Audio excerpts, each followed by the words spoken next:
Imagine waking up tomorrow. You open your phone. You go to YouTube. You search Cristiano Ronaldo. Nothing. No results. No goals.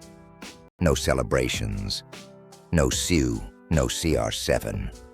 He doesn't exist. I want you to sit with that for a second, because what I'm about to tell you is not just about football. It's about what one human being did to an entire sport, an entire generation, an entire planet. This is the world without Cristiano Ronaldo. It starts in 1985, February 5th, a small island called Madeira off the coast of Portugal. A boy is born into poverty. His father, an alcoholic kit man at a local football club. His mother, a cook, working multiple jobs just to keep the family alive. They nearly aborted him. The doctor advised it. His mother refused. That boy, in our world, became Cristiano Ronaldo dos Santos Aveiro. In the world without him, that moment never happens. A mother makes a different choice. A child is never born. And the ripple effect of that one moment changes everything. Let's start with the most painful truth. In a world without Ronaldo, Lionel Messi is diminished. I know that sounds impossible. Messi is a genius, the greatest natural talent the sport has ever produced. He would still have won Ballon d'Ors. He would still have scored hundreds of goals. But here's what people don't understand about greatness. Greatness needs resistance. Messi became the player he became because of Ronaldo. Because every single year, for 15 years, there was a man on the other side of Spain working harder, running faster, lifting more, sleeping less, pushing the absolute boundary of what a human footballer could be. Messi looked across at that man and thought, I have to be better. I have to be more. Without that pressure, Messi wins 4 Ballon d'Ors instead of 8. He retires earlier. He never has the hunger that carried him through his difficult years at Barcelona. He never has the fire in his eyes in those El Clásico nights. In a world without Ronaldo, Messi is still magnificent, but he is not what he became. And that should terrify you. Now, let's go to England. 2003. In our world, a scrawny 18-year-old from Madeira arrives at Manchester United. Sir Alex Ferguson pays Sporting Lisbon £12 million. At the time, it felt expensive for a teenager. Within 5 years, he wins 3 Premier League titles, the Champions League, the Ballon d'Or. He transforms English football forever. He makes the Premier League the most watched league on the planet. Sponsors pour in. Broadcast deals explode. Every club in England benefits from the global attention Ronaldo brings. In the world without him, Manchester United sign a different winger, a decent player, someone who has a solid career and is forgotten within 10 years. The Premier League still grows, but slower. Without the Messi vs. Ronaldo narrative driving global interest throughout the 2000s and 2010s, football's rise in Asia, in America, in the Middle East, it all happens later. Or maybe not at all. Real Madrid. In our world, Real Madrid paid £80 million for Ronaldo in 2009, a world record at the time. He repaid them with 450 goals in 438 games, 4 Champions League titles. He became the greatest goal scorer in the history of the club, a club that has existed for over 120 years. In the world without him, Real Madrid signs someone else. Kaká stays longer, maybe. Benzema carries more of the burden. They win some trophies. But that era, the Galactico era, the 4 Champions Leagues in 5 years. It doesn't happen. Not like that. Real Madrid is still a great club, but the Bernabeu doesn't have those nights. Those impossible comeback nights. Those moments where 80,000 people stood and screamed at something that shouldn't be possible. Imagine the 2018 Champions League final. Ronaldo's bicycle kick against Juventus. That image, frozen in time. One of the greatest goals ever scored. It never happens. It's just gone. And then there's Portugal, a small country, 10 million people, a nation that loves football but has always lived in the shadow of Spain, England, Germany, Brazil. In our world, Ronaldo dragged Portugal to a Euro 2016 title almost single-handedly. He carried them through qualifiers year after year. He scored in World Cups, in Euros, in Nations League finals.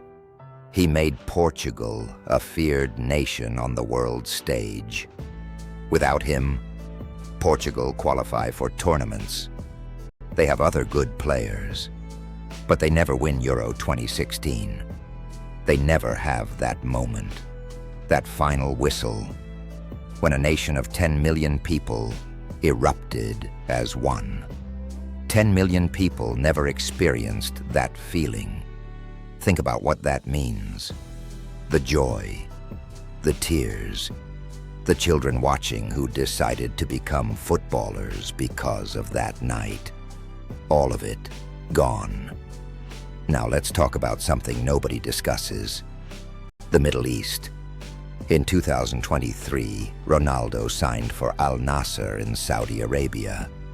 At the time, people laughed, called it a retirement home, called it the end. But what actually happened?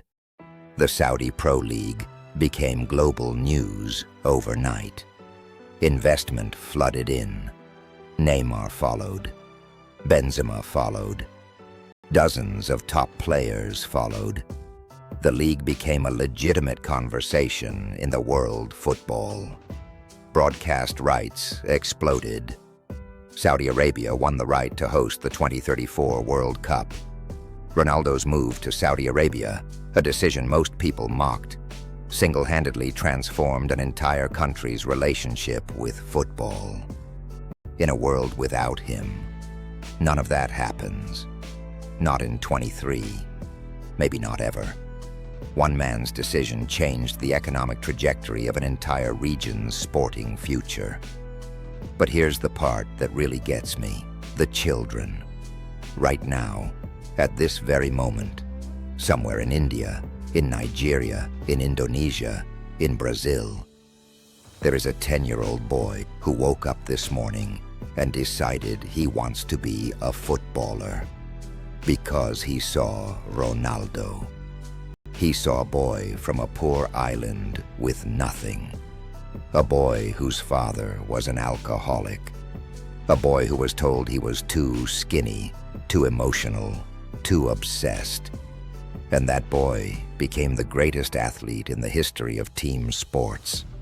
That 10-year-old looked at Ronaldo and thought, if he can do it, maybe I can too. In a world without Ronaldo, who does that child look at? Who gives him that belief? Who shows him that discipline and sacrifice and obsession with improvement can take a person from absolutely nothing to the top of the entire world? The ripple effect of Ronaldo's life doesn't end with football. It reaches into schools, into gyms, into bedrooms where kids are doing sit-ups at midnight because they watched a documentary about how hard CR7 trains. Take him away, and millions of lives are quietly, invisibly, permanently different. There's one more thing I want you to think about. Records. In our world, Cristiano Ronaldo holds the record for the most international goals in the history of football. Over 130 goals for Portugal. The most goals in Champions League history. Over 900 career goals across all competitions. These numbers are so ridiculous, they don't feel real. Without him, those records belong to someone else. Someone who scored 60 international goals and retired as a legend. Someone who scored 100 Champions League goals and was called the greatest ever. And those players would deserve that recognition. But in our world, those numbers exist. Those records exist. And they tell a story of a human being who refused to accept any ceiling on what was possible. That story inspires people who will never kick a football in their lives. Athletes in other sports, business people, students, anyone who feels like they've hit their limit and needs to know it's possible to go further. Ronaldo's records are not just football statistics. They are proof of what a human being can achieve when they decide to be completely, unreasonably, almost insanely dedicated to a single purpose. So, what is the world without Cristiano Ronaldo? It's a world where Messi is slightly less great, where Manchester United has a different history, where Real Madrid never dominates Europe like they did, where Portugal never wins a European championship, where Saudi football is still invisible to the world, where millions of children never find their inspiration. It's a world where football is still beautiful, but it is smaller, it is quieter, it is less, because one man, born into poverty on a small island that most people couldn't find on a map, decided that ordinary was not enough. And in doing so, he didn't just change football. He changed what we believe is possible. That is Cristiano Ronaldo. And whether you love him or not, whether you're a Messi fan, a football purist, someone who finds him arrogant or theatrical, or too obsessed with himself, you have to admit, the world is a better place because he was born. Subscribe for more stories like this. Every day of this World Cup, I'm covering every match, every legend, every moment that makes football the greatest sport on earth. Turn on notifications, because the next one might be even bigger than this.